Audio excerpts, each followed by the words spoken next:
Frust, fed up, malas dah nak ambil tahu berkenaan COVID ini.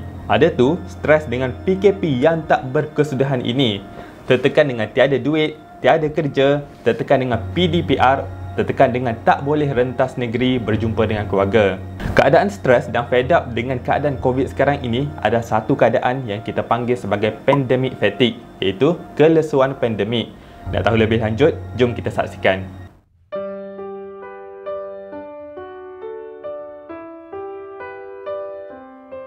Assalamualaikum warahmatullahi taala wabarakatuh. Bersama saya Dr. Ikram. Pada video kali ini, saya akan kongsikan berkenaan pandemic fatigue, iaitu kelesuan pandemik. Jadi, apakah itu pandemic fatigue? Ini adalah satu kelesuan ataupun kepenatan disebabkan penularan wabak penyakit ataupun pandemik. Kalau sekarang ini, ia merujuk kepada pandemik COVID-19. Kalau kita ikut takrifan WHO, ini adalah demotivation to follow recommended protective behavior, emerging gradually over time and affected by a number of emotion, experience and perception. Kalau kita tengok definition pandemic fatigue ke atas tadi, ada 3 elemen yang dinyatakan. Yang pertamanya iaitu demotivation to follow recommended protective behavior, iaitu hilangnya motivasi untuk follow SOP. Setengah daripada kita ada yang mula rasa malas, bosan dan tak peduli dah dengan SOP semasa yang dikeluarkan oleh kerajaan. Elemen kedua iaitu emerging gradually over time, di mana simptom ataupun gejala frust ini akan meningkat beransur-ansur. Kalau tengok situasi COVID-19 sekarang, ini dah hampir tahun kedua. Disebabkan inilah kelesuan ataupun pandemic fatigue ini semakin bertambah dan build up. Dan akhir-akhir ini, kita boleh tengok keadaan ini semakin teruk. Dan elemen ketiga iaitu ia affected number of emotions, experience and also perception. Keadaan berlanjutan ini akan buat seseorang itu rasa bosan, rasa depressed dan rasa agresif, yang akan akhirnya menyebabkan orang itu berfikir, ikut kau lah COVID, aku dah fed up dan aku nak hidup seperti sedia kala. Gejala kelesuan pandemik ini lebih tertumpu kepada kesihatan mental. Seseorang itu mungkin rasa anxiety, iaitu rasa gemuruh dan juga rasa cepat risau. Yang kedua, seseorang itu mungkin akan berasa sentiasa letih, iaitu walaupun dah rehat secukupnya ataupun duduk dekat rumah melakukan work from home, tapi mereka akan still rasa cepat letih. Yang ketiga, seseorang itu mungkin rasa lost, iaitu tak tahu nak buat apa, hilangnya motivasi dan hilangnya arah tuju. Seterusnya, mungkin seseorang itu akan rasa cepat nak marah. Contoh dengan keadaan sekarang yang PDPR ini, parent akan start dan asyik rasa nak marah kepada anak-anak. Itu adalah tanda yang mungkin dialami seseorang yang mengalami kelesuan pandemik.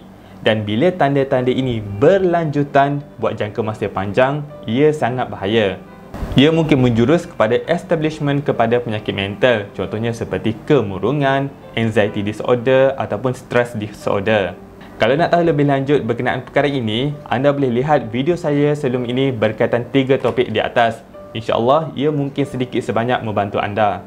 Link kepada video itu saya letakkan dekat description di bawah. Jadi, bagaimana kita nak atasi ataupun tips untuk mengatasi pandemic fatigue ini? Pertamanya, buat aktiviti yang boleh alih perhatian daripada fikiran yang bercelaru. Contoh, cari aktiviti yang boleh dibuat dekat rumah. Contohnya berkebun ke ataupun cari hobi yang baru seperti jogging, skipping ataupun buat aktiviti aerobic exercise. Cuba fikirkan aktiviti baru yang boleh dibuat di sekitar rumah. Dan pada waktu ini, mungkin boleh terapkan juga aktiviti keagamaan kerana benda-benda spiritual dan rohani ini memang akan membantu untuk mengurangkan tekanan. Tips kedua iaitu buat aktiviti lain macam biasa. Jangan ganggu cycle yang normal yang kita buat setiap hari. Contohnya seperti makan. Makan tu jangan skip dan makan itu sepatutnya seimbang. Tidur secara secukupnya dan bersenam. Dan lakukan penjagaan diri seperti biasa. Contohnya, jagalah kebersihan seperti biasa, potong kuku seperti biasa, trim janggut, jambang seperti biasa. Live a normal life. InsyaAllah sedikit sebanyak ia akan membantu semasa pandemik ini. Tips ketiga iaitu hadkan penggunaan social media. anda boleh tengok kan, sebulan 2 ini memang isu viral tak putus-putus. Seminggu sekali wajib ada. Cuba perhatikan di ruang komen itu, bagaimana sesetengah daripada kita berlebihan dalam memberikan respon dalam sesuatu isu. Memang tak dinafikan dengan situasi pandemik sekarang, semua orang akan cepat melenting dan cepat marah, dan kemarahan ini akan disalurkan kepada tempat yang tidak betul, iaitu social media. Jadi cuba kawal diri kita, dan kalau tak boleh handle juga, cuba delete dulu social media yang ada di telefon untuk beberapa waktu. Kita tak nak benda yang kita respon ataupun komen itu nanti akan memberikan impact kepada kita di kemudian hari. Yang keempat itu engage ataupun terlibat dengan komuniti setempat, dengan society dan juga dengan ahli keluarga. Sentiasa keep in touch dengan ahli keluarga.